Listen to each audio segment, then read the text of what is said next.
Hola, hola, aquí Fernando Raúl y bienvenidos a Fernando Raúl Astrology, a otro coloquio astrológico. Junto a mí me acompaña el astrólogo tradicionalista, el señor Albert Masdeu. Albert, ¿cómo estás?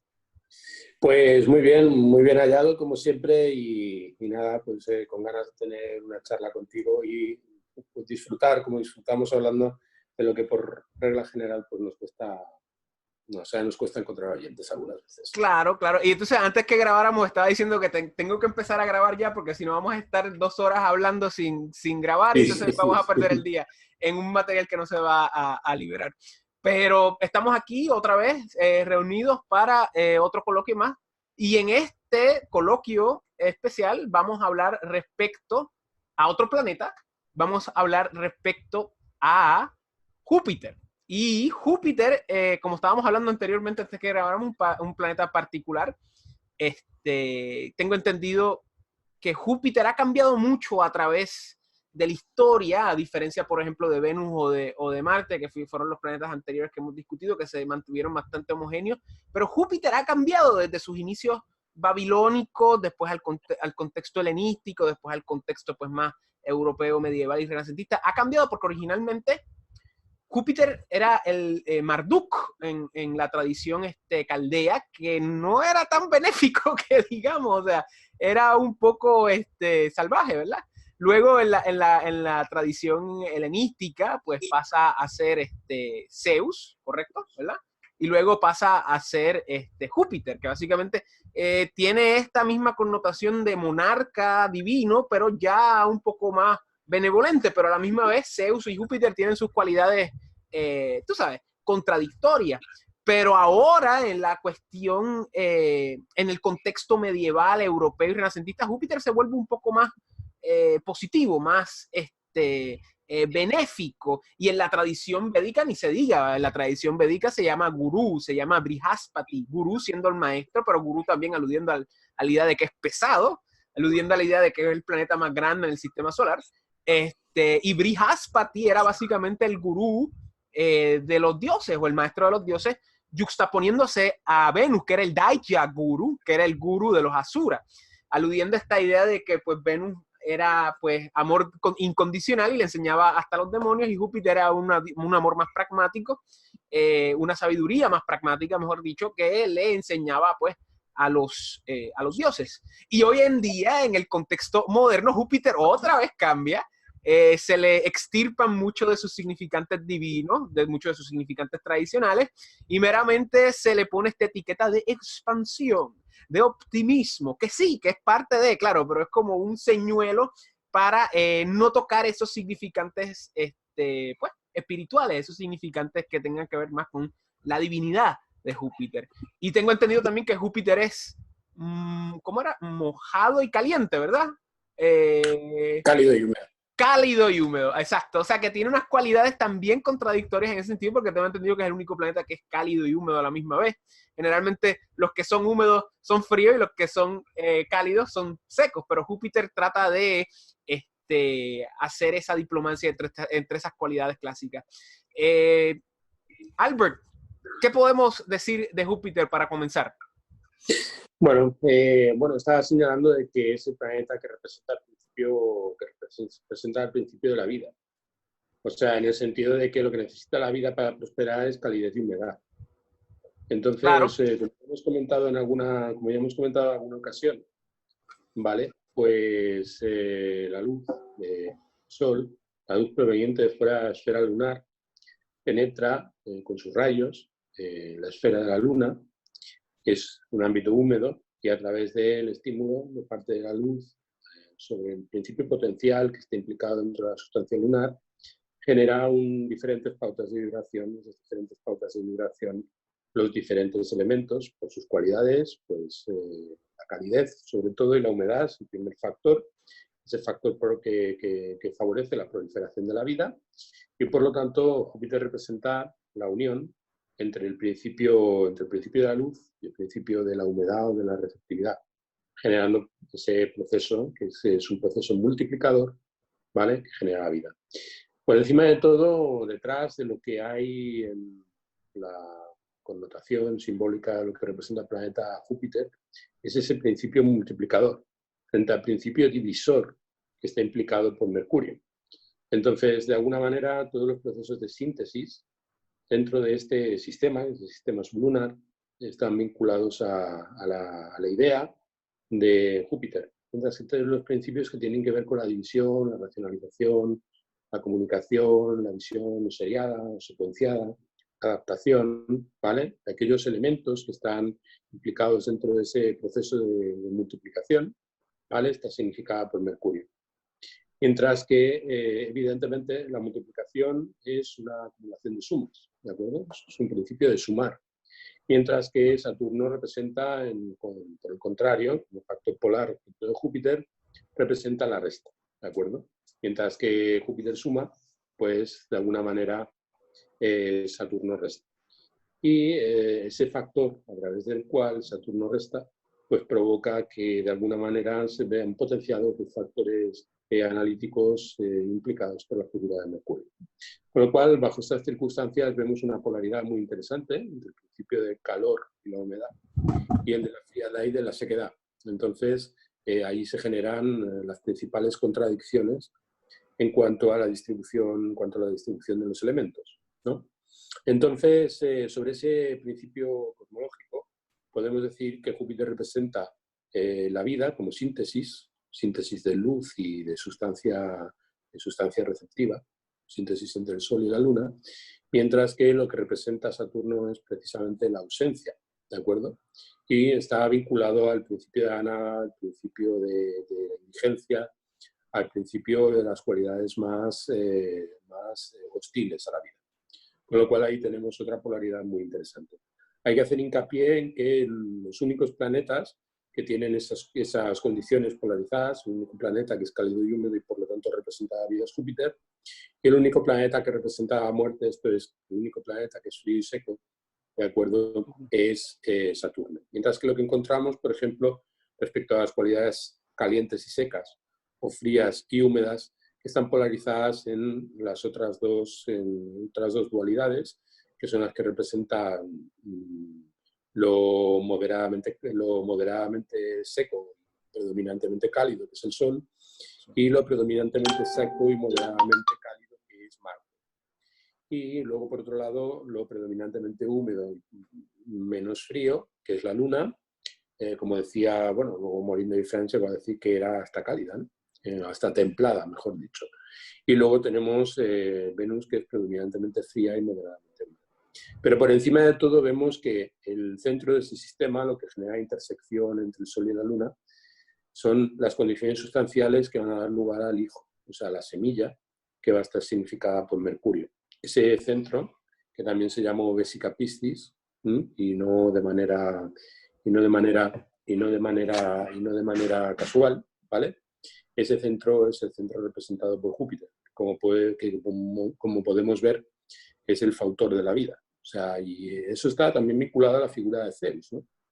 O sea, hay un famoso meme, ¿de acuerdo?, en donde vemos un libro de mitología, en donde se ve un libro de mitología con la vida sexual de Zeus, que es así de ancho, y luego tenemos un tratado de mitología sin la vida sexual de Zeus y aparece un librito así, muy estrecho, ¿no? Que contrasta mucho con la tradición védica, donde Júpiter era básicamente un sacerdote que no tenía ningún tipo de relación sexual. De hecho, hay un mito que habla de cómo la esposa de Júpiter se fue con la luna y tuvo un hijo que fue Mercurio, y entonces cuando tuvo el hijo se lo enseñó a Júpiter y dijo, está bien, no es mío, pero lo vamos a criar. O sea, que nuevamente vemos esta contradicción, o sea, de cómo los significantes jupiterianos cambian a través del tiempo, a través de las culturas.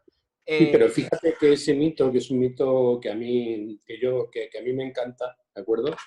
Es un mito en el que se encierran valores muy, muy significativos de cómo está configurada precisamente esa idea. O sea, la idea de que en realidad el connubio legítimo produce el fruto de Júpiter. Y de alguna manera Mercurio representa la unión de la vida con la muerte, ¿vale?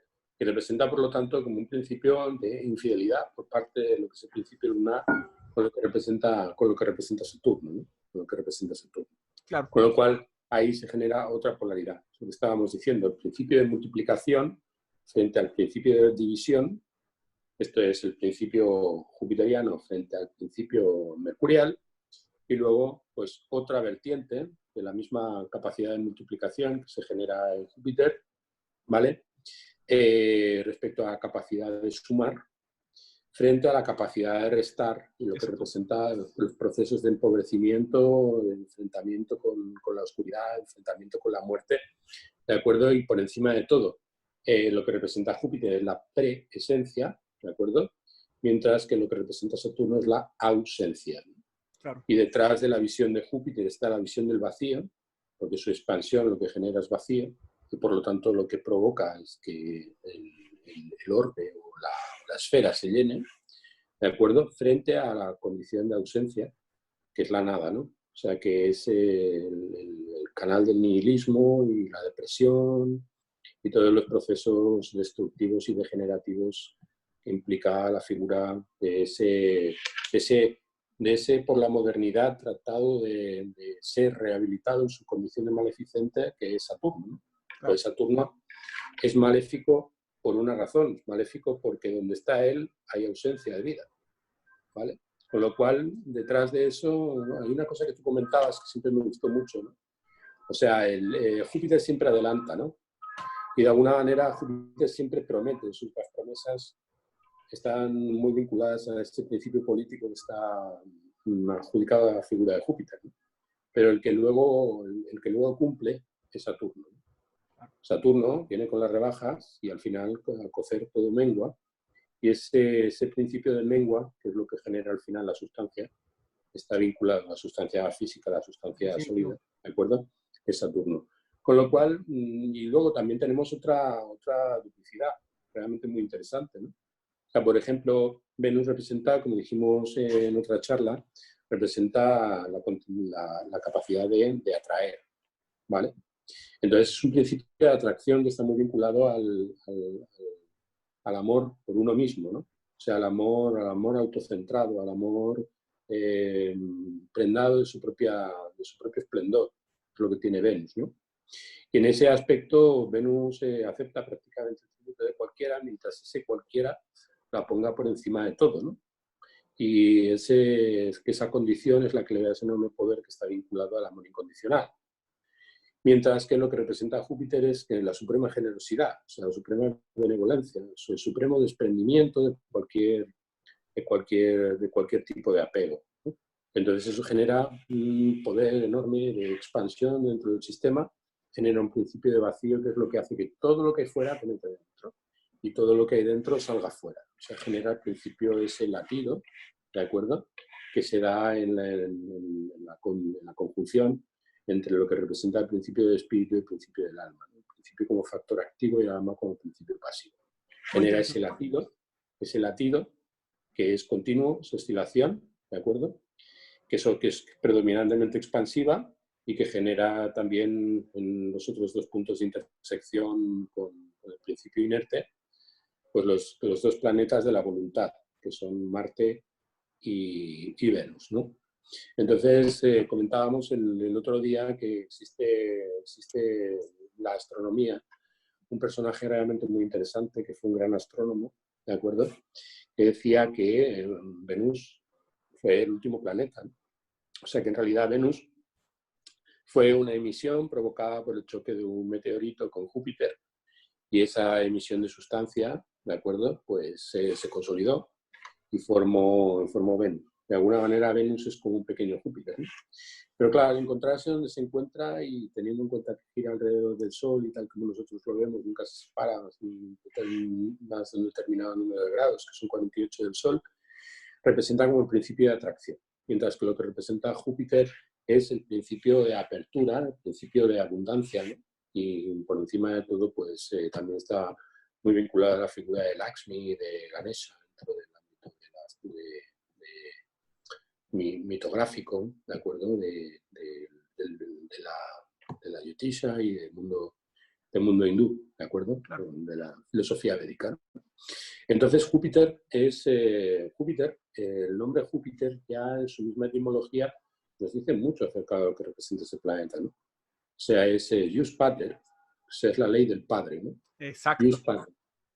Y también detrás de ese nombre está Diaus, ¿de acuerdo? Que representa el cielo, ¿no? Son nombres indoeuropeos, ¿de acuerdo? Son nombres ancestrales previos a la diferenciación en la mayor parte de las lenguas europeas, que nos dan pues, una información pues, muy importante a la hora de entender qué es lo que representa Júpiter, ¿no? Primero representa la ley del padre y de alguna forma es por eso que está vinculado al principio legislativo. O sea, ahora, por ejemplo, nosotros en Cataluña estamos viviendo unos tiempos bastante complicados, ¿de acuerdo? Hay bastantes enfrentamientos en la calle. En el cero de Aries para Cataluña, ¿de acuerdo? Tenemos en estos momentos el Júpiter progresado, ¿de acuerdo? A la progresión del Sol, Júpiter se ponga en oposición a Saturno. O sea, lo que nosotros estamos viviendo ahora es una oposición exacta entre Júpiter y Saturno.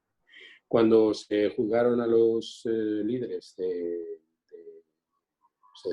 secesionistas, o sea, los Que fue el de alguna detonante, manera... sí, que fue el detonante de Fue el la... detonante de lo que está ocurriendo en estos momentos. En esos momentos se producía esa oposición partil entre Júpiter y Saturno, ¿no? Ese choque entre la benevolencia y los límites, ¿no? Ese choque entre los dos principios de la ley, Claro. que es benévola y restrictiva a la vez, ¿de acuerdo? Cuando esos dos principios chocan, pues es muy predecible que lo que ocurra es un choque entre lo que son los principios de la libertad, ¿de acuerdo? Los principios del orden, ¿vale? O Claro. sea, porque como dicen los filósofos modernos, la libertad y el orden son en cierta manera complementarios y en cierta manera incompatibles, ¿no? Entonces, el choque entre Saturno y Júpiter lo estamos viviendo de manera muy conspicua, lo estamos viviendo de una manera bastante drástica pues, en la realidad política de este país. Y eso está vinculado a lo que representa Júpiter, ¿vale? Claro. La abundancia y la creencia en que somos capaces y de que podemos y de que la democracia no tiene fin y que la voluntad del pueblo pues lo puede todo. O sea, el principio de autodeterminación que está detrás de la idea de Júpiter. Y ahí hay varias ideas que me gustaría tocar por un momento. O sea, en términos primeros, comparando lo que son los significantes occidentales con los védicos. O sea, usted habla de una infinita generosidad y dentro del contexto védico, pues Júpiter es un planeta sátrico, es un planeta bondadoso, genuino. También habla respecto a su cualidad que mencionamos ya, que era cálido y mojado. También en el contexto védico, Júpiter es un planeta Kapha. Kapha básicamente es una mezcla de elementos entre lo que sería agua y tierra, que sería como fanguito, ¿verdad? Yo siempre lo aludo así. Y otra cosa muy interesante es que dentro del septenario tradicional siempre hay 6 duplas, ¿verdad? Siempre está la dupla de las luminarias, el sol, luna, femenino, masculino, el principio de la noche, el principio del día. Está también la dupla de Marte y Venus, que ya hemos tocado, que es básicamente la dupla entre el sexo y el nexo, la dupla entre la acción y el placer, o la feminidad mundana y la masculinidad mundana. Y por último tenemos la dupla de Júpiter y Saturno, que es una dupla muy poderosa. Mercurio, pues Mercurio siempre, pues, tú sabes, es el adolescente perenne y como hemos mencionado, su dignidad accidental y su asociación en la carta, pues, va a decir mucho más de él que cualquier otra cosa. Pero la dupla de Júpiter y Saturno es muy interesante. De hecho, yo en los glifos, hay muchas personas que usan como glifos diferentes para Júpiter y Saturno, pero yo siempre opto por usar el mismo glifo y poner a Júpiter Invertido, sí.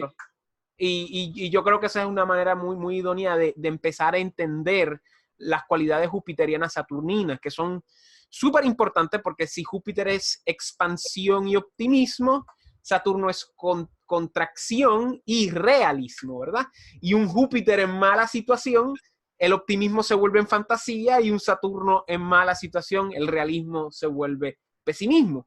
Y como usted menciona, Júpiter es la ley y Saturno es el verdugo. O sea, si Júpiter es el orden, Saturno es el tiempo.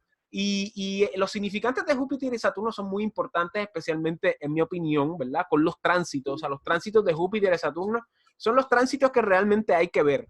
O sea, esa es mi opinión. Hay personas que especialmente astrólogos modernos van a diferir, pero las cosas no pasan de un día u otro, las cosas pasan de año en año y sucesivamente, pues Júpiter está en un signo un año más o menos y Saturno está en un signo 2 años y medio más o menos. O sea, está en un signo o sea, está en ese lapso de 30 grados de un signo 2 años y medio y Júpiter un año, más o menos, ¿verdad? A veces un poquito más, a veces un poquito menos. Y además podemos señalar un dato muy importante de esos 2 años y medio, que es el tiempo que no siempre es el mismo, porque obviamente tenemos una declinación y esa declinación hace que no se mueva a la misma velocidad por todos los signos. Definitivo. Esos 2 años y medio, esos 2 años y medio por signo se corresponden con los 2 años y medio que tarda Marte en dar una vuelta y volver a su misma posición.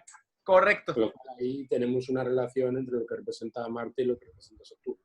Claro. Pero hay duplas realmente muy interesantes y para explicarlo prácticamente todo, ¿vale? Entonces, bueno, tú señalabas la dupla tan importante entre Júpiter y Saturno, teniendo en cuenta que son los 2 únicos planetas que participan de las cualidades en sus dimensiones extremas, o sea, calidez y humedad, que son los principios de la vida, frialdad y sequedad, que son los principios de la muerte. Eso no hay ningún otro factor planetario en la carta que combine esas cosas desde un punto de vista tan extremo, con lo cual genera un eje que está vinculado también a los nodos, ¿no? O sea, el nodo norte está asociado a Júpiter en su cualidad de expansión, pero por encima hay una cosa muy interesante en la asociación entre Júpiter y el nodo norte, es el hecho de que el nodo norte revela un vacío, ¿de acuerdo? Entonces, el principio abundante de generar un vacío en el interior, esa presencia, que es algo que tiene tanta importancia en la mística, Advaita, por un ejemplo. O sea, el crear ese vacío interior que es puramente expansivo, que es un puro verterse a la realidad de las cosas, un puro desbordarse, está muy significado por Júpiter y por ese principio espiritual. O sea, Júpiter se queda vacío en sus eternos dones, ¿no? O sea, en su capacidad de expandirse. Y eso está pues, muy vinculado a lo que se representa al principio del nodo norte. Por un lado es vacío y por otro lado es expansión. Entonces, que lo que representa el nodo sur, desde la perspectiva, Fibonacci, por ejemplo, lo cuenta, ¿no? Dice el nodo sur es reducción, ¿de acuerdo? Y es condensación. Y de alguna manera el nodo norte representa el deseo insaciable de alcanzarlo todo en la vida, con lo cual el nodo norte expande tanto lo bueno como lo malo, y el nodo sur contrae tanto lo bueno como lo malo. ¿A través de qué? A través de un principio de enarenar, o de acuerdo, o saturar, ¿no? El principio de saturación que viene vinculado al nodo sur. Con lo cual, nosotros tenemos que cuando estamos uniendo la vesica Piscis, la esfera del Sol y la Luna, estamos generando 2 intersecciones, y una vesica Piscis y la intersección superior pues, es análoga a la condición expansiva de Júpiter y el nodo sur a la condición contractiva que genera la materia y condensa la materia. Entonces, solía decir Abu Mashar, ¿de acuerdo? En varios de sus textos lo menciona, ¿no? Que el nodo norte es benéfico con los planetas benéficos y maléfico con los planetas maléficos, y el nodo sur es maléfico con los benéficos y benéfico con los maléficos. Cuando tenemos un maléfico en el nodo sur, esas condiciones reductivas hacen del planeta menos malo. Entonces, bueno, pues hasta cierto punto es una suerte, lo mismo claro que tener a Júpiter en posiciones angulares o sobre todo en cuadraturas. Las cuadraturas de Júpiter son extraordinariamente benéficas. Y una cuadratura de Júpiter, sobre todo la cuadratura superior, libera de muchas condiciones ominosas en la carta, convirtiéndose la relación tensa con Júpiter, sobre todo cuando Júpiter se encuentra en el hemisferio norte, pues condiciones de auténtica, o sea, configura a los personajes elegidos por los dioses, ¿no? Se refiere a Júpiter culminando, ¿no? A Júpiter culminando a Júpiter en posición superior. Luego claro, también hay que ver, porque lo hemos comentado en otras charlas, estamos viendo los ciclos zodiacales, tomando en consideración los ciclos sinódicos, y cuando consideramos los ciclos sinódicos encontramos a Júpiter en su condición más poderosa cuando se encuentra a cuadratura superior respecto al Sol. Se encuentra oriental y en su momento de máximo esplendor, ¿de acuerdo? Claro. Entonces las cuadraturas de Júpiter son cuadraturas realmente muy productivas, ¿vale? Bien. Luego también había una cosa que quería mencionar respecto de las duplas, ¿no? Que es un hecho que yo creo que es muy significativo. O sea, encontramos que Júpiter y Marte, por ejemplo, cuando trabajan juntos, pues generan mucho rendimiento. Pero hay que tener en cuenta que donde Júpiter se exalta, Marte se cae. Y donde Marte Viceversa. se exalta, Júpiter se cae. Entonces, hay un principio, hasta cierto punto, de cierta enemistad entre los planetas, ¿no? Hace que sus domicilios sean lugares en donde esos planetas pueden pecar normalmente por exceso.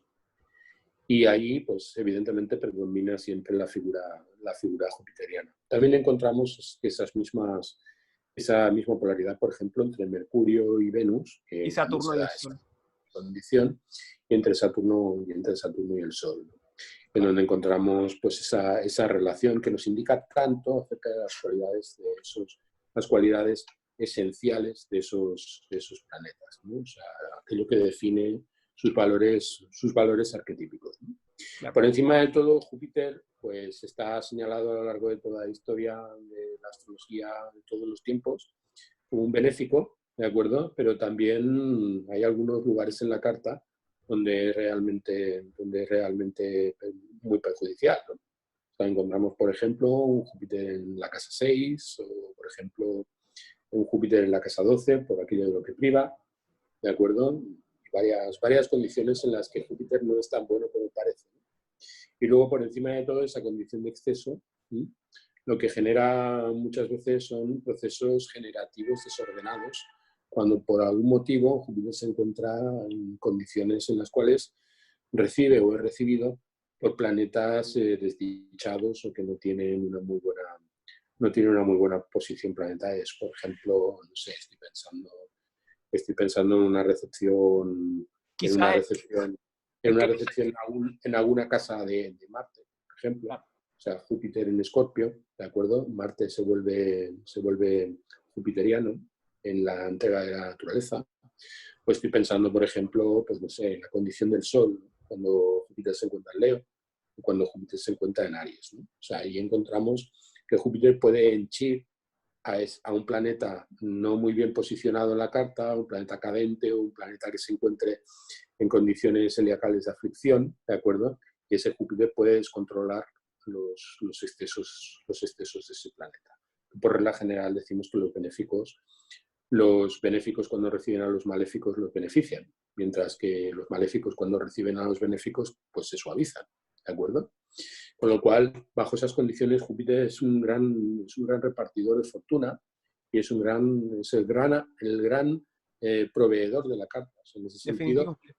cuando la gente habla del patriarcado, se olvidan que detrás de la noción del patriarcado está Dios Pater, o sea, Júpiter, el generoso, ¿de acuerdo? Que por la general, la figura del padre es asociada a la figura del proveedor. Claro. Entonces, esa figura del padre idealizado, ¿de acuerdo? Pues se significa de manera bastante conspicua en la figura de Júpiter, Claro. ¿vale? Claro. Entonces, bueno, yo aquí, a través de la experiencia, la tendencia a establecer esos tres principios paternos, ¿no? O sea, el Sol, Saturno y Júpiter, ¿no? Donde Júpiter representa al padre soñado, el padre que quisimos tener, el padre idealizado, ¿no? La figura del padre idealizado. Saturno representa durante el primer ciclo, o sea, durante los primeros 28 años, la imagen del padre restrictivo, del padre que impone las normas, y por encima de todo, al ser un planeta femenino, hay que olvidarlo que Saturno es un planeta femenino, es la visión que tiene la madre del padre como protector y como sujeto que puede poner en peligro la integridad del hijo. O sea, de alguna manera es el factor de cesura, ¿de acuerdo?, que marca la diferencia dentro de la relación entre la madre y el hijo, ¿de acuerdo? Es el factor de interposición entre la madre y el hijo.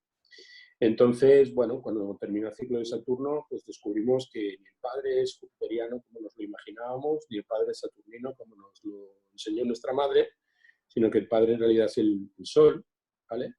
Y que el Sol por sí mismo no puede nada, que necesita, por lo tanto, de la Luna, a la que no debemos olvidar en ningún momento, porque la vida nace de la Luna, ¿vale? Y por lo tanto es el factor a través del cual el vaso de la realidad ¿de acuerdo? Pues da sus tornasolados de fluvio, ¿no? La realidad es la luna, ¿de acuerdo? Esa realidad irracional, esa realidad espontánea que surge entre nuestra mirada, y de la unión entre la luna y el sol, ¿de acuerdo? Pues tenemos ese principio, que es el principio a través del cual la vida prolifera, que es el principio que Júpiter, esa visión de Dios trascendente, ¿de acuerdo? O esa visión a través de la cual alcanzamos la trascendencia, ¿vale? Alienta pues que la vida como un principio desbordante e inagotable. Claro. Y yo quería mencionar que estaba hablando respecto a los ciclos del tránsito. O sea, los tránsitos de Saturno y de Júpiter son muy importantes. Y ya nos estamos acercando a un tránsito muy significativo que es la gran conjunción, que eso podemos hacer un video en algún momento, ya para enero 2020. Es que la gran conjunción de cronocraptores es el momento que a los astrólogos desde los tiempos de los magos pues tanto nos emociona, ¿no? Claro, Pues, y esta es más grande que nunca porque cambiamos de triplicidad, o sea, que nada más ocurre una vez cada 200 años y obviamente las grandes conjunciones ocurren cada 20 años, o sea que un astrólogo probablemente va a ver 4, quizás 3, o quizás 5 si la última la tuvimos con las guerras napoleónicas, no sé nada menos. Pues, perdón, es que no entendí lo que dijo otra vez. Las últimas las tuvimos durante las guerras napoleónicas. ¿Vale?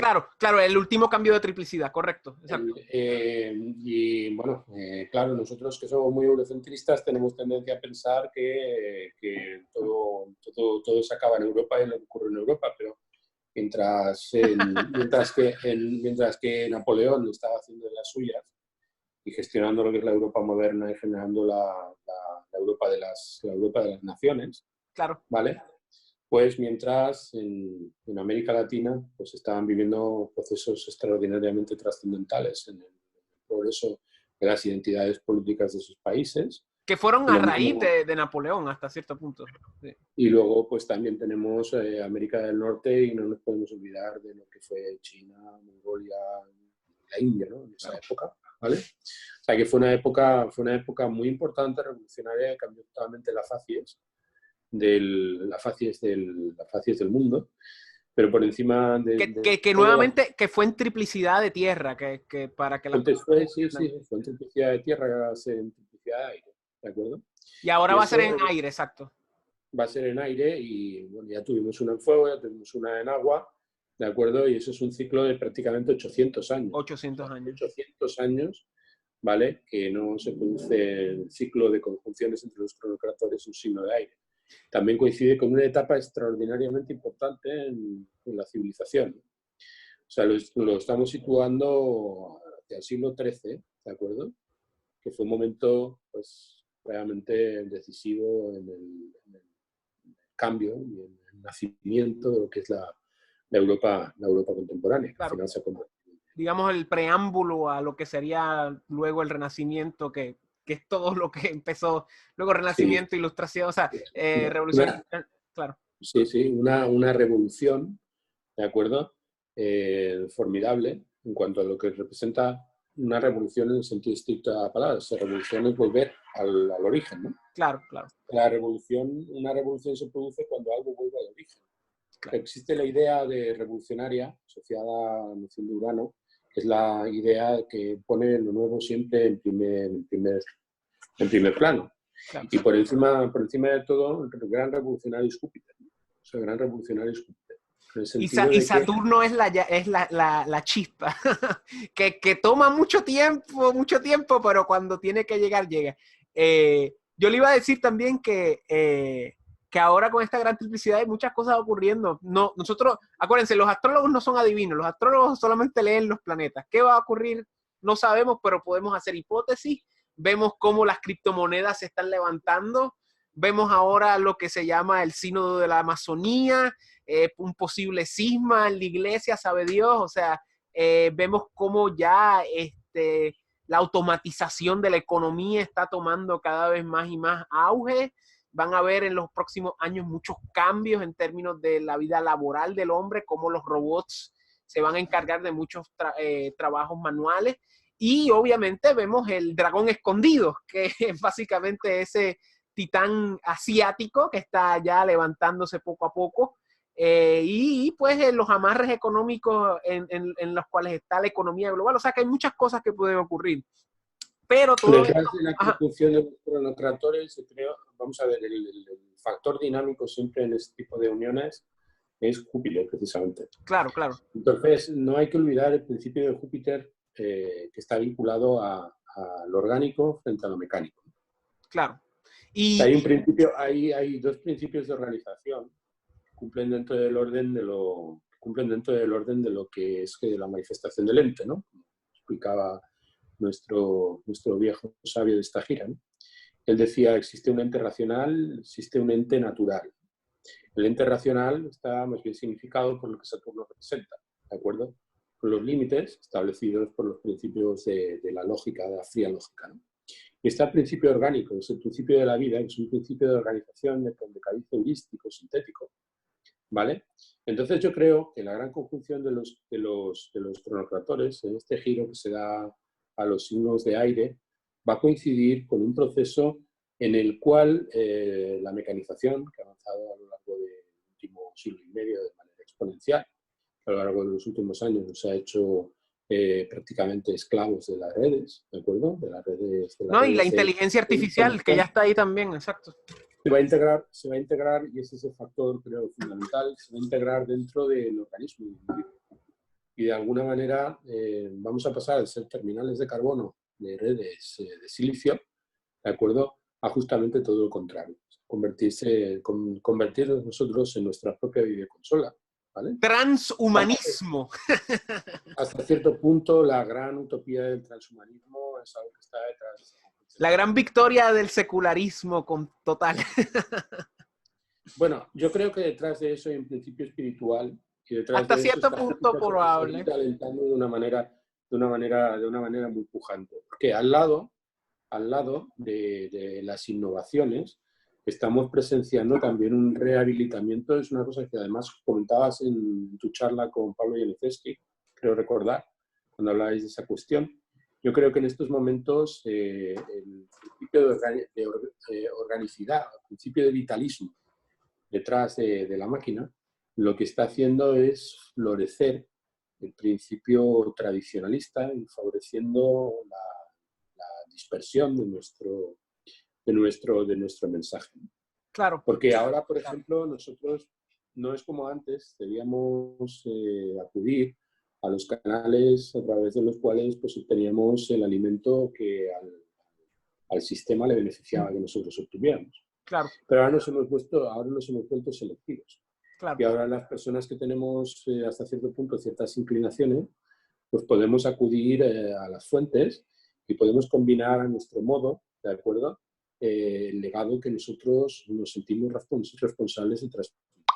Y ese principio es un principio jupiteriano igualmente, pues es un principio trascendentalista, es un principio vitalista y es un principio organicista frente a la despersonalización de la mecanización.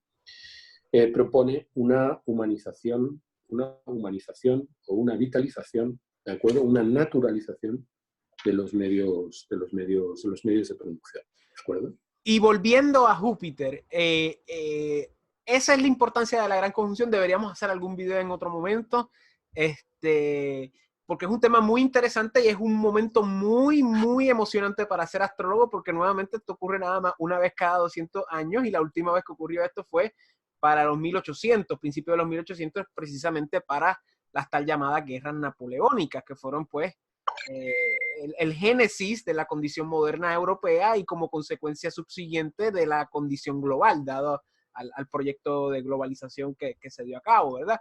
Pero más allá de eso, volviendo a Júpiter, usted también estaba hablando de cuán positivo puede ser Júpiter en ciertas posiciones y dentro de la astrología védica. Hay que recordar que Júpiter es el concejal divino dentro del... Me gustaría hacer una pequeña salvedad respecto del tema de la conjunción Júpiter-Saturno, una última. A nosotros tenemos tendencia, por ejemplo, a valorar la última conjunción de la que tú hablas, el cambio de elemento, ¿de acuerdo? Desde el punto de vista de las guerras napoleónicas. Pero por encima de todo, lo que representó en ese momento la entrada de Napoleón en Jena coincidió, ¿vale?, con la publicación de uno de los libros de corte político, ¿de acuerdo? Y de corte filosófico, cambiaron radicalmente todas las ideologías posteriores, moldeándolas de manera indeleble y creando una situación en la cual todo lo que hubo de venir después, y estamos hablando de los principales giros políticos posteriores, se vieron alentados, que fue la escritura, la publicación de la fenomenología del espíritu de Hegel, ¿vale? Hegel. Ese hegelianismo político, toda la política se ha hecho desde ese momento. Claro, la dialéctica hegeliana, claro.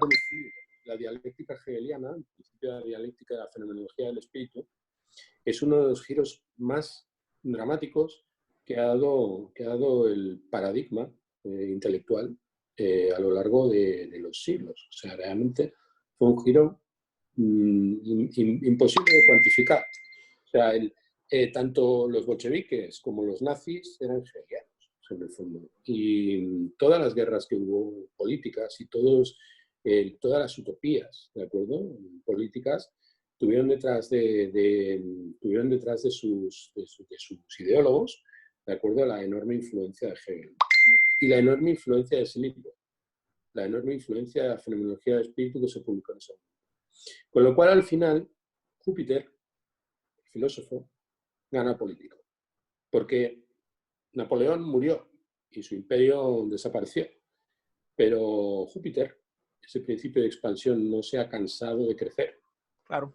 Y eso lo ha hecho a través de la síntesis maravillosa del pensamiento político. Albert, ¿tiene algo prendido en el teléfono y está sonando mucho? ¿Lo puede poner, lo puedo apagar sí, o algo? Por favor.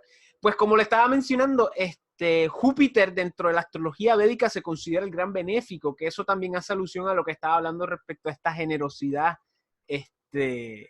inaplacable, ¿verdad? En ciertas posiciones de la carta. Y dentro de la astrología védica, si Júpiter aspecta el ascendente o está en el ascendente o aspecta al regente del ascendente o está en conjunción con el regente del ascendente, hay una condición muy benéfica para el cuerpo, hay una condición muy benéfica para la salud, precisamente porque protege, es como un agua bendita que rocea. Y también estaba hablando respecto a la asociación de Júpiter con los nodos.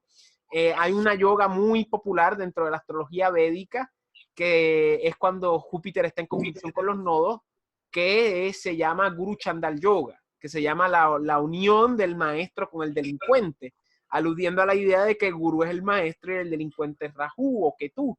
La conjunción de Ketú y de Júpiter pues crea una persona que tiene ciertas cualidades ascetas, espirituales y obviamente un desarrollo filosófico espiritual muy heterodoxo al cual está acostumbrado pues de donde nace su familia. Mientras que la conjunción con Júpiter y Rahu crea más o menos lo mismo, una condición heterodoxa, diferente a su crianza, pero a la misma vez crea una predisposición a desarrollarse heterodoxamente, pero de una manera más activa, de una manera más, digamos, revolucionaria o en el sentido de gestar ciertas conductas pues anómalas, ¿verdad? Y para una carta de una mujer, ya que en la condición védica Júpiter representa esposo, entre otros significantes, también eso representa un matrimonio para una mujer con una persona extranjera, con una persona heterodoxa, una persona que no sea común a su entorno inmediato,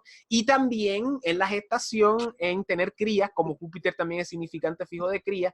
En la carta de una mujer, la conjunción de Júpiter y de Rahu crea la predisposición a tener hijos de maneras inesperadas. También con la carta de un hombre, claro, el hombre pues no lo va a gestar, lo va a producir, pero crea la posibilidad de tener hijos de maneras inesperadas, de maneras raras, de maneras inusitadas. O sea que estos son todos significantes que se aluden a Júpiter, porque nuevamente Júpiter es significante de hijos dentro de la tradición védica, no sé si sea el caso dentro de la tradición helenística. También. Claro. O sea, que vemos que Júpiter, y que tiene que ver con este principio de la expansión, de la multiplicación, como nosotros que nos estamos multiplicando y nosotros somos herederos de todo una sucesión transgeneracional desde los principios de la raza humana hasta el día de hoy, ¿verdad? Y sin duda alguna, como mencionamos, es un momento muy, muy emocionante para ser astrólogos precisamente por esa gran conjunción que se avecina. Ahora bien, Albert, para ya ir cerrando poco a poco, ¿Qué podemos hablar respecto a los domicilios de Júpiter, de Sagitario y de Piscis, ¿verdad? Yo siempre veo a Júpiter en Sagitario, que está ahora ahí, y Júpiter en Piscis como unas posiciones muy buenas. Todos los planetas desde la perspectiva védica les va muy bien en Sagitario y en Piscis, a excepción de Mercurio, por razones obvias, la cuestión del exilio y la debilitación de Mercurio en Piscis. Pero en esencia yo siempre veo a Sagitario como si fuera la universidad, como si fuera el sitio de aprendizaje, la iglesia. Y Piscis es más un sitio místico, es el templo alejado. Y a la misma vez hay que recordar que muchas veces la gente no reconoce esto, que Sagitario, porque muchas veces el título del signo más belicoso y de más violento generalmente se le da a Aries. Pero en mi humilde opinión, yo creo que eso es falso. Yo creo que el signo más violento y más belicoso, sin duda alguna, en mi opinión, es Sagitario, porque es precisamente la bondad de Júpiter, es precisamente la benevolencia de Júpiter que incita al hombre al yihad, que incita al hombre a la guerra santa, a la cruzada, precisamente porque el hombre de por sí, pues el hombre es, hay mucho, no nos vamos a meter en aspectos filosóficos, pero de por sí el hombre no nace un asesino natural, ¿verdad? Y si el hombre va a matar, tiene que ser por sobrevivencia, tiene que ser por una razón muy grande, grande como Júpiter. Y generalmente cuando el hombre se lanza en estas campañas bélicas, santas, o filosóficas o ideológicas, lo hace porque siente que es lo correcto y siente que esta guerra es lo correcto para que cosas correctas y más buenas nazcan. Y ese Sagitario. Hay que recordar que Sagitario es un arquero y generalmente las flechas eran para matar, no para conectar con ese a lo largo y idealizar. Pero nada, Albert, ¿qué nos puedes hablar respecto a los domicilios, los exilios, las debilitaciones y las exaltaciones? Que ya hemos tocado un poco respecto a Capricornio. Cuando estábamos hablando de cuál es el signo más belicoso, hay que tener en cuenta que Aries es un signo tropical, es un signo movible. Eso significa que parte de las cenizas para ganar todo el terreno que puede. Iniciando. Es impulsor, ¿de acuerdo? Es un iniciador constante.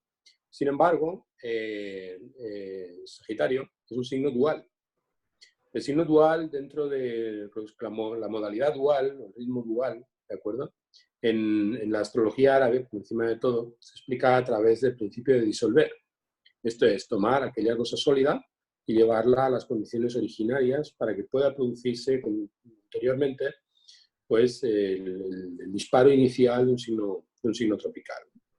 Entonces, ¿qué es lo que vemos aquí? Vemos, por lo tanto, que Aries conquista a partir de las cenizas. Pero el factor de Júpiter es tomar algo sólido, concretamente el Sagitario, lo que está implicado por Escorpio, ¿de acuerdo? Y convertirlo en cenizas, ¿vale? O sea, con lo cual, la destrucción, o sea, detrás de Sagitario viene Capricornio, que es un inicio. Mientras que detrás de Aries viene Tauro, que es una consolidación. Con lo cual, factor de conquista es más constructivo a través de la relación entre un signo tropical y un signo fijo, que entre un signo fijo y un signo mutable, porque el signo mutable reduce las condiciones de lo que es fijo a esas condiciones iniciales a partir de las cuales se va a generar algo nuevo, ¿no? Claro. Luego hay que ver también que las condiciones de los signos mutables están asociados a los dos planetas que son Júpiter y Mercurio, que son los principios, como estábamos hablando antes, de la división y la multiplicación. Con lo cual, evidentemente, si nosotros queremos entender claramente la función bélica de Mercurio, ¿de acuerdo? Veremos que Mercurio divide, ¿vale? Para vencer. Y Júpiter lo que hace es que multiplica para vencer, ¿de acuerdo? Con lo cual, respecto a ese factor, tenemos que las condiciones bélicas de Júpiter son bastante más destructivas. O sea, el principio, por ejemplo, de la bomba atómica, ¿no? El principio de la reacción en cadena es claramente una dinámica jupiteriana. Pero por encima de todo hay un factor que a mí me encanta explicar respecto de lo que son las regencias de Júpiter, ¿no? Que es tanto Piscis como Sagitario, son dos signos fascinantes. Yo siempre me reduzco a las cualidades primarias para explicarlo todo, ¿de acuerdo? Entonces, nosotros tenemos que los signos cálidos son signos ligeros, ¿de acuerdo? Con lo cual lo que tenemos en Sagitario, ¿de acuerdo? Es la ligereza y dominio, ¿vale? Que es lo que representa el principio seco, que está vinculado también a lo que es rápido. Con lo cual es expansivo, dominante y disolvente, ¿vale? Expansivo, dominante y disolvente. Esa es la función de Sagitario. Y por lo tanto de su regente, que es, tenemos el poder que representa el signo y la fuerza del signo, está significada por el planeta que lo rige. Cuando nosotros estamos hablando de Piscis, estamos hablando de un signo pesado, ¿de acuerdo? Los elementos pesados son el agua y la tierra. Y sobre todo vinculado al principio de fusión, que es lo que representa lo húmedo. Y además un principio de fusión disolvente.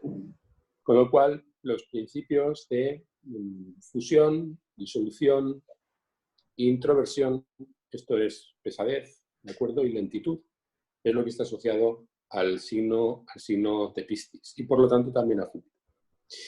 También hay otro aspecto muy importante a tener en cuenta. Los planetas benéficos en sus domicilios, ¿de acuerdo?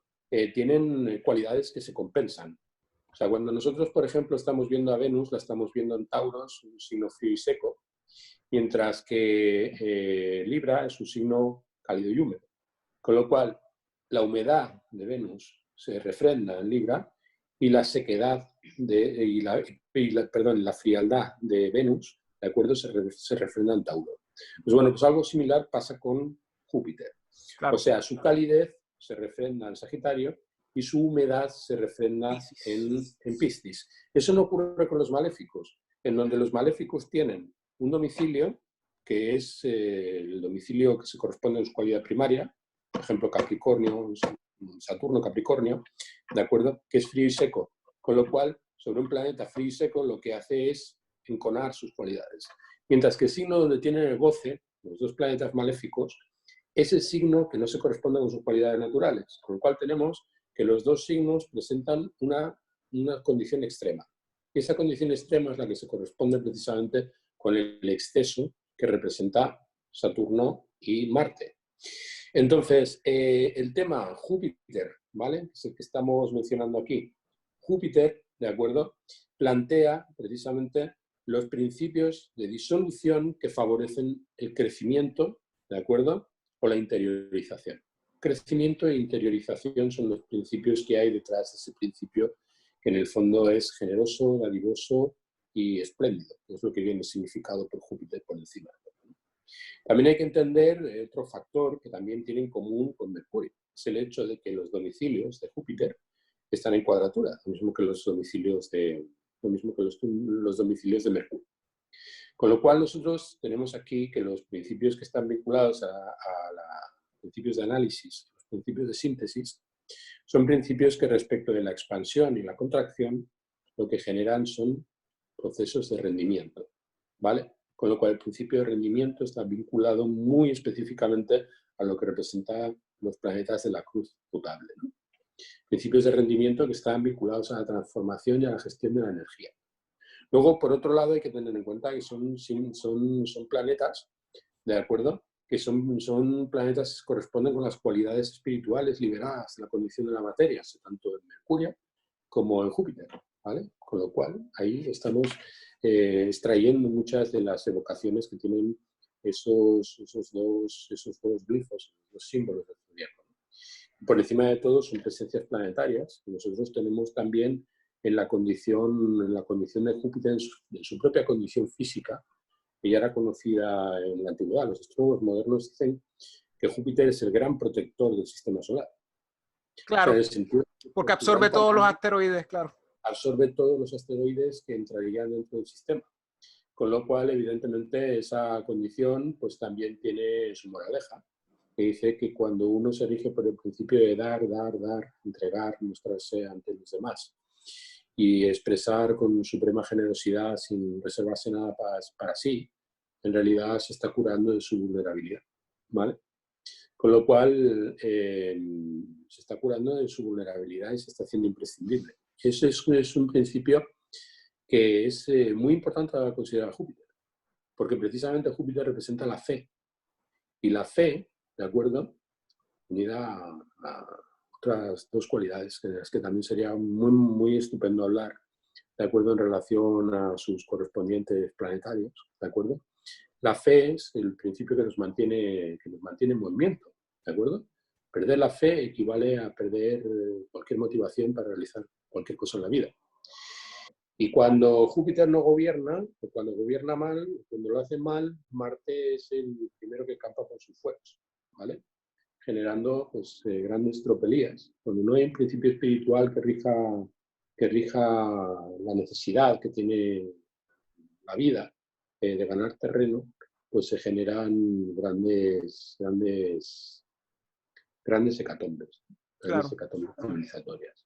Además, justo antes estábamos hablando de la significación vinculada a Júpiter, la idea que tenían los árabes de Júpiter asociada a la cristiandad, y que Venus está mucho más emparentada, de acuerdo Con el con sus Islam. significaciones con el Islam, ¿no? Una cosa preciosa, porque ellos, por ejemplo, cuando hablan del día de Venus, el día viernes, no se refieren, ¿no? Se refieren al día de aquellos que van a la mezquita, ¿de acuerdo? Es muy sorprendente porque al referirse a otros planetas, pues hablan de otras circunstancias y de otras situaciones. Sin embargo, Venus es el planeta de la piedad. Claro.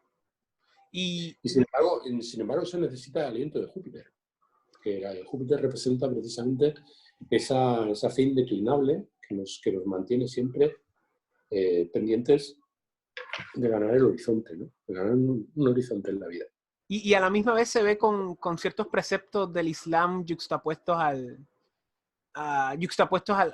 cristianismo, de cómo los cristianismos se lanzaban estas cruzadas que tienen este significante jupiteriano, y a la misma vez la contradicción que había por lo menos en Iberia con los moros, de cómo estos siempre tenían agua en sus palacios y siempre estaban limpios y lo estéticos, en cambio los visigodos y los otros pueblos ibéricos eran unos puercos. Bueno, lamentablemente sí. Que vemos también. Literalmente. Además, es que la idea del puerco, ¿de acuerdo? Es el animal impuro, lo mismo que el perro. Del marrano, sí. Sí, bueno. Marrano. Que tiene otra connotación, obviamente, pero sí. Tiene otra connotación completamente diferente. Sí, correcto. Marrano, el término literal, en castellano antiguo, viene de marrar. Marrar significa errar. O sea, el marrano es el que falla. O sea, es el equivocado. Marrano es equivocado. Esa es la palabra. Con lo cual eso está asociado el marrano está asociado a la idea del judío. Judío, ¿vale? Correcto. Entonces, bueno, yo... Que tiene que ver con Saturno, que eso vamos a hablar en el próximo video. Yo tengo sangre judía, ¿de acuerdo? Claro. Tengo 4 apellidos judíos, ¿de acuerdo? Entre mis apellidos. Y bueno, los judíos hemos estado más bien asociados a Saturno. O sea, claro. La idea del judaísmo está asociada a Saturno. Pero hay que tener en cuenta que gran parte del esplendor de la judería, ¿de acuerdo? En todos los tiempos ha estado bajo la protección del Islam. Eso yo creo que las personas que procedemos de esas raíces no deberíamos olvidarlo nunca. O sea, que realmente los judíos vivieron durante muchísimo tiempo haciendo sus mejores creaciones y favoreciendo a Occidente de una manera como yo creo que Occidente nunca le va a poder pagar, ¿vale? Muchas veces bajo la protección del Islam. Claro. Y de hecho hay astrólogos famosos en el Islam que eran judíos, o sea, Mahalá era judío, ¿no? Ben Ezra era judío, claro. Ben Rachel era judío. Y bueno, tenemos muchos astrólogos judíos. Ben Moshe, por ejemplo, el traductor en el siglo XIII del libro Cumplido de las Estrellas, que era un gran polímata, ¿de acuerdo? En la corte del rey Alfonso X, el sabio, pues era judío, obviamente. Y vemos esa relación de las tres vertientes judeocristianas en esa tríada de Saturno, de Venus y de Júpiter, que nuevamente tenemos otro grupito en el cual aludir. Y Albert, para ir terminando ya, porque hemos hablado mucho de Júpiter, de sus significantes más altos, ¿verdad? Pero desde sus significantes más concretos, Júpiter tiene que ver mucho con la riqueza. tiene que ver mucho con el dinero específicamente y la abundancia. Y aquí me gustaría tocar el tema de la exaltación y de la caída, porque como mencionaba anteriormente, Júpiter es expansión y optimismo, y cuando Júpiter está en una condición negativa, por ejemplo en Capricornio, que es su caída, Júpiter nunca crea cosas malas, sino que Júpiter lo que hace en su condición maléfica, en su condición no maléfica, en su condición caída, es que ese optimismo se vuelve fantasía, ese optimismo se vuelve superstición. Y eso es lo que ocurre más o menos en Capricornio, y a la misma vez eso es lo que ocurre también con los significantes de riqueza.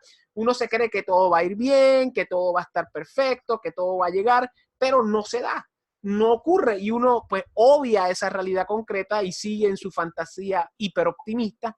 Y el Júpiter en Cáncer se parece mucho, en mi opinión, al Venus en Piscis, que tiene una connotación de amor incondicional. Y nuevamente Júpiter en Cáncer, si Júpiter en Sagitario es ese profesor en la universidad, o ese cura, ese erudito, ese teólogo en el Vaticano, o ese Piscis, ese Júpiter en Piscis es el maestro Kung Fu en el tope de la montaña, o el monje en uno de estos monasterios en Grecia, en el tope de las montañas, así en su propia vida de el asceta de sueño.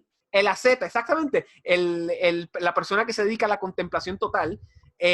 Júpiter en Cáncer es básicamente ese hombre sabio, ese hombre erudito, de Sagitario, ese hombre ilustrado, ese hombre en contacto directo con Dios en Piscis, que baja a la población, que baja a las personas, que baja a ese lago, a esa playita, a ese estanque, a ese río de Cáncer, y le enseña a las personas la palabra de Dios, ¿verdad? Y lo mismo podríamos decir de Venus, que Venus es el amor incondicional en Piscis, y ya no es ese amor por la comida y lo concreto y las cosas de dinero en Tauro, o el amor a las cosas interpersonales y al sexo en Libra. Es un amor incondicional. O sea, así como yo veo esta cuestión de la exaltación y la debilitación de Júpiter, ¿qué podríamos hablar respecto a esta dinámica antes de terminar?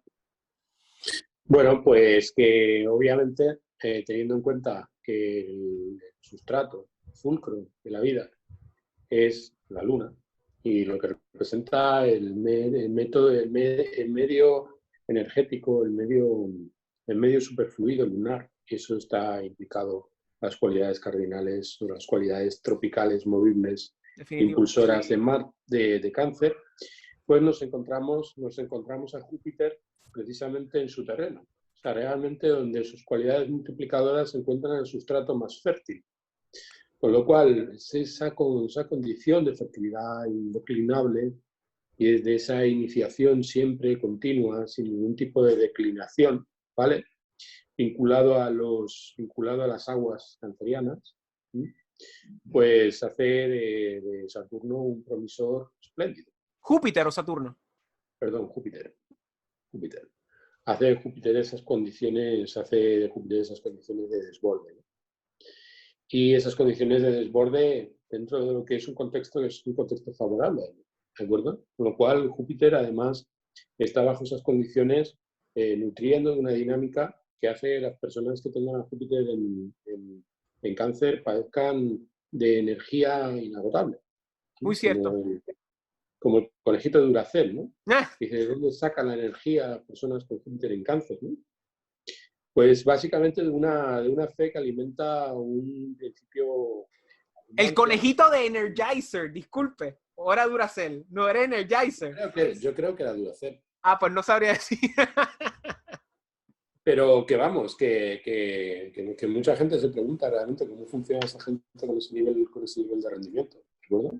Claro. Tengo algún buen amigo con Júpiter en Cáncer, lo que siempre provoca pues, una sensación de tibia benevolencia y de paz Exactamente. inagotable. Paz inagotable, esa es la palabra, paz inagotable. Entonces, esa es la palabra. Es gente con una condición pues, similar a la que tenemos en otros planetas que también son muy benéficos cuando se encuentran en sus exaltaciones en signos de abundancia, en signos productivos. Por ejemplo, la Luna en Tauro, hemos comentado en alguna ocasión, o Venus en Piscis, claro, que es una feminidad encandiladora, inagotable, y que no conoce las barreras en cuanto a la expresión de su encanto, que de alguna manera es como si como si la gracia les desbordara la sonrisa, ¿no? Muy cierto. Entonces, las condiciones de los planetas exaltados, que hasta resulta heroica en la condición de Saturno en Libra, ¿no? Cuando vemos a Saturno exaltado en Libra, vemos a un Saturno pues, que sabe imponer esa rigidez, esa condición abrupta que en general tiene Saturno a través de la gracia venusina que le recibe allí, ¿no? Claro que Saturno en Libra es como para hablarlo el próximo día realmente, porque es una posición muy ambigua, en el sentido de que estamos viendo un único caso de un planeta maléfico que se beneficia a las condiciones de recepción por exaltación de un benéfico. Pero eso lo vamos a hablar en el próximo coloquio, donde vamos a hablar sobre Saturno, el señorío del tiempo. Hoy hablamos de Júpiter, el reino expansivo de la sabiduría, y sin duda alguna, un planeta muy benéfico, pero tiene sus cosas y su trayectoria y su historia. Hay muchas cosas particulares. Yo espero que hayamos podido hacer un coloquio a la gente le resulte nutritivo, pues, Claro. las cualidades jupiterianas son nutritivas, en el sentido de que, por desgracia, Júpiter es el gran olvidado en los análisis acerca de lo que representan los planetas en la historiografía astrológica contemporánea. Pero es un planeta que no da problemas, sino en general lo que da son soluciones. Parece que no les interesa, os quieren hacer terapia, pero obviamente alguien viene con Júpiter muy bien puesto, pues nada, no tiene nada que sanar, no tiene nada que curar. Exactamente. ¿De qué sirve? Y entonces puede ser un Júpiter exaltado y nunca ha escuchado de astrología y como que, lo entiendo completamente. O sea, es una facilidad para entender estas cosas precisamente por esa página agotable que usted menciona. Y a la misma vez, si hay algo maléfico de un Júpiter, quizás es que vamos a tener un poquito más de peso, o quizás se nos hace un poquito más fácil engordar o tener un par de kilos más. Pero sin duda alguna, o sea, y también eso tiene que ver mucho con la manera en que, pues, el humano de por sí se orienta más hacia lo negativo y hacia el desastre y hacia la herida, hacia pues lo maléfico para trabajar desde ahí. Y usualmente las personas que acuden a un astrólogo es porque precisamente pues tienen algo que sanar. Y cuando tenemos a Júpiter exaltado, generalmente pues una persona que está curiosa o que quiere aclarar ciertas cosas. Pero sin duda alguna un Júpiter exaltado en una carta siempre trae un sentido como de alegría al astrólogo, como que, tienes Júpiter exaltado, qué bonito, qué bello. Y yo con la experiencia ya estoy, en mi experiencia, identificar planetas exaltados es algo muy sutil, pero es algo que si uno empieza a depurarlo con la experiencia, uno lo identifica. Y los Saturnos exaltados, Júpiter exaltado, hay un factor muy importante. O sea, hay que tener en cuenta, por ejemplo, los planetas lentos que suelen coincidir en periodos que son estratégicos en nuestro proceso de maduración, ¿no? O sea, yo, por ejemplo, he tenido muchas relaciones con Saturnos exaltados. ¿Por qué? Porque Saturno estuvo exaltado en Libra en una 83, 83, 82, 81, por ahí, ¿verdad? Claro, o sea, que estuvo exaltado durante una época, se corresponde con gente que tiene una franja de edad que por las condiciones en las que mis condiciones de maduración, pues como que de alguna manera tengo más experiencia de Saturno, tengo muchas experiencias significativas de Saturno. Pero por encima de todo, el tema de identificar planetas exaltados, hay que tener en cuenta cómo se encuentran sus planetas receptores siempre.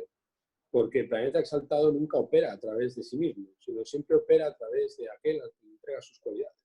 Que en este caso sería la Luna. En este caso sería la Luna, obviamente. La Luna, ¿por qué esas personas tienen esa vitalidad tan inagotable? No es porque Júpiter exprese esa vitalidad, sino porque Júpiter se expresa a través de la Luna. Entonces es como un factor que nace en el interior de la Luna, porque Júpiter está en poder de la Luna. Claro. Está en su signo. Que eso también trae la interrogante de cómo ese Júpiter se va a comportar si la Luna, por ejemplo, está en Escorpio. Efectivamente. ¿Cómo se va a comportar si la Luna está en Escorpio? Hasta cierto punto, bien. ¿De acuerdo?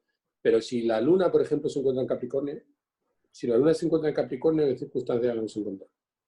Vamos a encontrar la Luna dotada de las cualidades de Júpiter, que va a tener que operar en Capricornio a las órdenes de Saturno, ¿vale?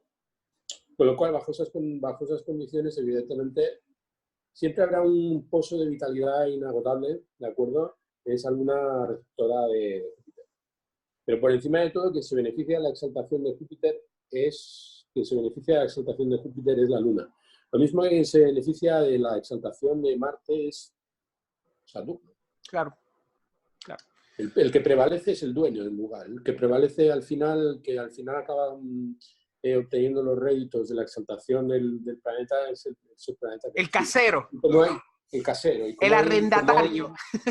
Como hay un principio de diferencia, porque salvo que se encuentre en el mismo signo, siempre hay la necesidad de una contemplación de lo que se representa, hasta cierto punto, cierto descontrol de parte del planeta que cede, de acuerdo a esas virtudes, que hace que algunas veces se emancipen de la condición del planeta que los gobierna.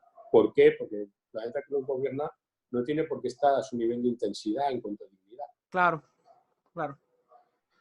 Bueno, Albert, yo creo que ya hablamos suficiente de Júpiter. Creo que para el próximo vamos a hablar de Saturno y ese va a ser una conversación muy interesante porque Saturno, a mí Saturno es fascinante. Porque Saturno es el primero y el último y el primero, el más importante y el menos importante. O sea, es un planeta muy... Hay una cosa que tiene Saturno en la que hacen mucho hincapié los árabes, que es en el tema de las entregas de disposición. Es el único planeta que no entrega la disposición, porque al ser más lento, o sea, en el nivel de respeto es el nivel más elevado de autoridad. Se tiene más autoridad en cuanto al compromiso Saturno que el Sol. Bastante más. Y eso lo vamos a hablar en el próximo episodio, así que vamos a aguantar eso para el próximo coloquio. Para todos aquellos que quieran contactar a Albert, aquí abajo en la descripción del video le dejé sus contactos. Albert tiene su escuela astrológica llamada Logos Astrológico allá en Cataluña, en Barcelona. Una escuela muy buena que se dedica a esparcir el mensaje de la astrología tradicional. Si tienen alguna duda, alguna pregunta, en confianza, contáctenlo por las redes. Y Albert, nos vemos en el próximo entonces. Nos vemos. Fue un placer, como siempre. Adiós.